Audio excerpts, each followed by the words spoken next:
गइलू नानी, आ गइलू। दही जरूर पुताऊ गइल हला एके आनी ले आइला के मोटकी भैंसिया के ले आउले कौन जरूरत रहल है। रहे देहले होता वहीं भूखे मरता 10 दिन तक पता चलत दही जरूर पूते। तू खुद वैसे बाटा ना होता त काहे के रहना चल एक ढंग हो 10 बात दई के जात बा तुम्हें का करे भेज देले रहलू है आने के नहीं आइल होती नहीं भेजले होतू त अपने घर सकून से परल रहली है तोरे घना करका चवस्ता निक रहल है।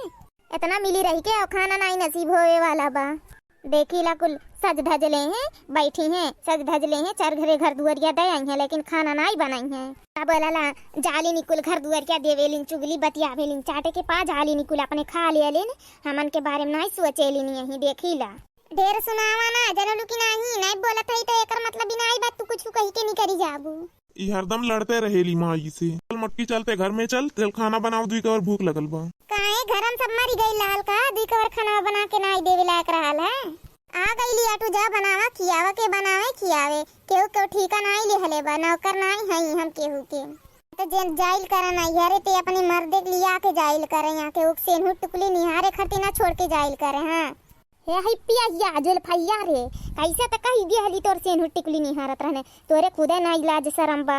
लाज शरम कुल धो धा के पी गईली आटी मुड़े कहियो आचरा नहीं रखे ले चाहे जेठ रहे चाहे ससुर रहे चाहे सास रहे दन्ना पर फेर के आई के खटिया बैठे ले बैठा बताओ जे हमार करी ते कर हम हूं करब जे नहीं करी ते कर हम हूं नहीं करब।